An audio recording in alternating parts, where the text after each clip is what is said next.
Here we are in Mobile, Alabama at the Central Fire Station, and I have Captain Shaun Hicks of the Mobile Fire and Rescue Teams. And could you tell me a little bit about yourself, sir? Well, I'm a paramedic supervisor with Mobile Fire Rescue. I've been with the Mobile Fire Department now for 20 years.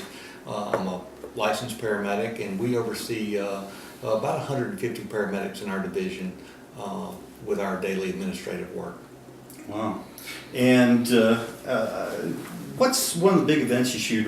You have to protect people during, or watch over people during? Well, we have a number of events throughout the year in the city of Mobile, but of course our biggest is always Mardi Gras. Right. And that's the fun one. That's what I was getting at. Yeah, that's the fun one. That's the one we get the big crowds for and everything. And that's one of the ones we pretty much have to prepare for year round, is getting our teams ready and everything for that event.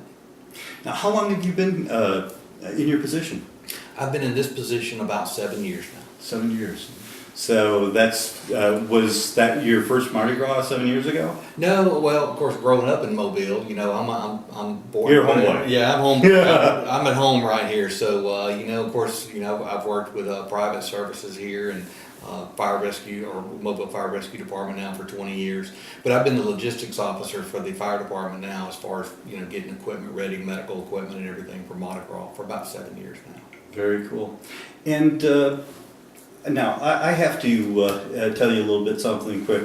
Last year I was here for a few Mardi Gras parades, and then right after Mardi Gras I came back, and I had the pleasure of using your local hospital when I had open heart surgery on an emergency basis at Spring Hill Medical Center. That's correct, yes. So when you've got all these barricades around the parade ground, what do you do? What are your plans for if somebody has a heart attack right in the middle of the parade? Well, some of the things we've learned over the years is obviously rapid response, and the way we do that is by using bike teams, bicycle teams. Get on the bike and pedal, you know. And these guys go through some basic training on knowing how to operate the bike with equipment on it, and we deploy them out in teams of EMTs and paramedics, and that's how the configuration of how they respond. Now, one of the neat things we do is all of our teams that respond, bicycle teams, we have mini ambulances, which are golf carts that are stretched, that have stretchers on them, able to move patients that way. Every team that is out there, whether they're walking with equipment or riding a bike or operating a golf cart, or of course our advanced life support ambulances, everyone is carrying an automatic external defibrillator, every one of our teams. And that's something usually unique to an event like this. So any one of those teams can slap it on you and zap you? That's correct. Very That cool. is correct. You know, sudden cardiac arrest is and the key for that in sudden cardiac arrest is early defibrillation. That's where your survivability comes from. And we've all known that for years, you know, it being paramedics and being in the medical field as far as advanced cardiac life support goes. So it's imperative that we get those AEDs on the scene in a timely manner so that we can defibrillate that patient if they are in that particular rhythm where we can provide that type of response. And so you carry it right on the bicycle? Yes, sir. Right on the bicycle. Okay. It's in a set of panniers, like is kind of like a set of saddlebags on Right. a horse. Right. And you know, walking teams would just carry it, or they're carried obviously on the golf carts. But the neat feature is that they're carried on those panniers in those bike teams. We can usually put a bike team on the scene anywhere in the parade route, which is a let me see if I can remember here, 3.2 mile parade route. We can put a bike team on the scene in less than 2 minutes. So in less than 2 minutes, anywhere in a 3-mile parade route, you can have an EMT and a paramedic on hand with an automatic defibrillator. That's correct.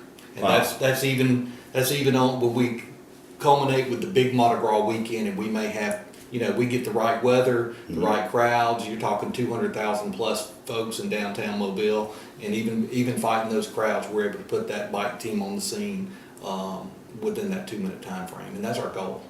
How many teams do you have?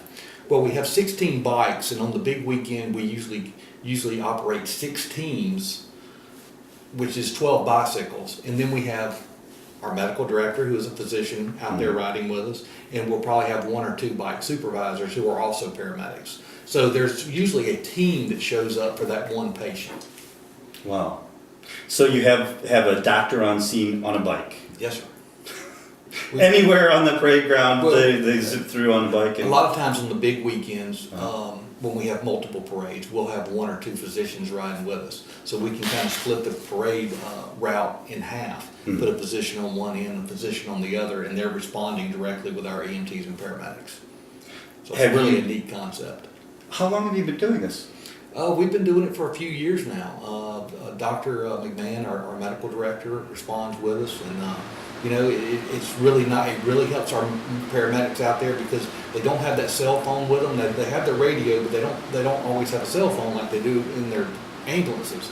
So it's hard to get that doctor on the phone if they need medical advice.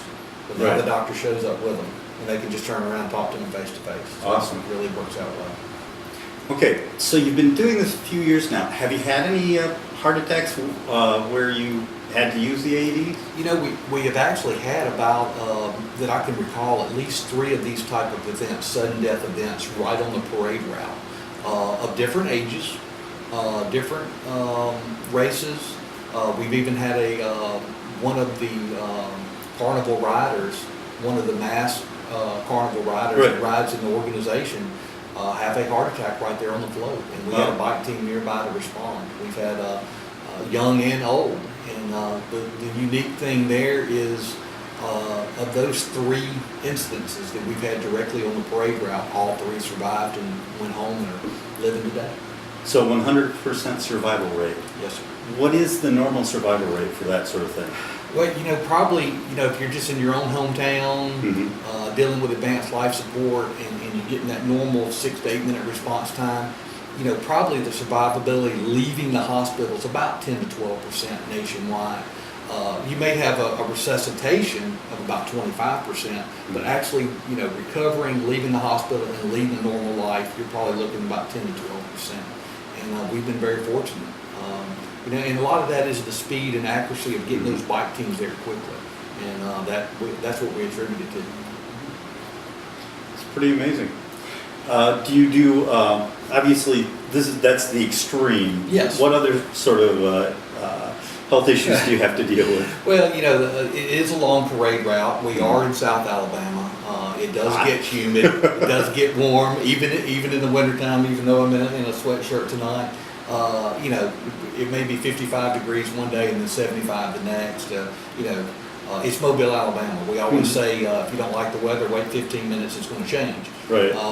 So we do have that humidity. We play that problem with our band members sometimes. They're marching in the hot uniforms, and we'll have some exhaustion issues with band members. Now what we do with that is we have golf carts that are on the parade route that we pick up band members with. If they have an issue, we have an EMT on that cart. He's able to pick them up, maybe hydrate them a little bit. We carry bottled water and things like that, and just let them ride for a little while.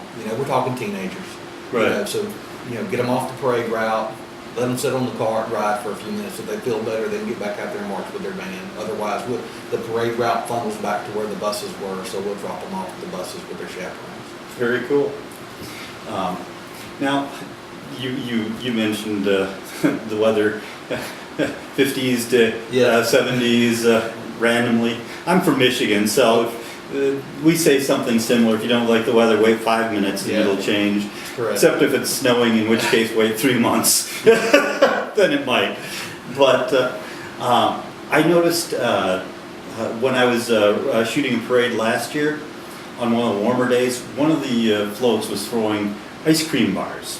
Now, I've been shooting Mardi Gras this is my 5th year in New Orleans and never seen an ice cream bar. This is just completely off the health issues, but personal experiences. What's your favorite throw?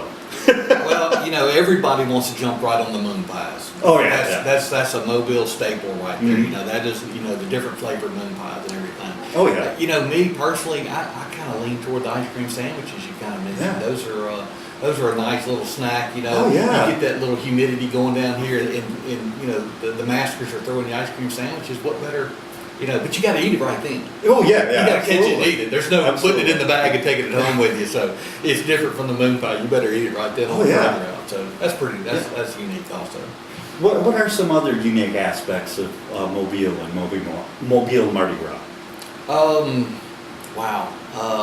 Well, obviously we were first. Mhm. We do, we have 35 parades throughout the parade season. I think on our part, on the mobile fire rescue part, one of the unique things we do is the tiered concept of responses Mhm. with bicycles backed up by our golf carts and mini ambulances, and then moved over to advanced life support, rigs to transport patients to the hospital. Right.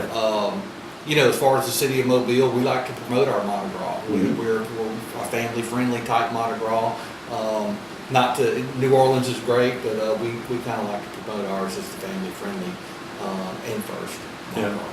Yeah, I no offense to New Orleans.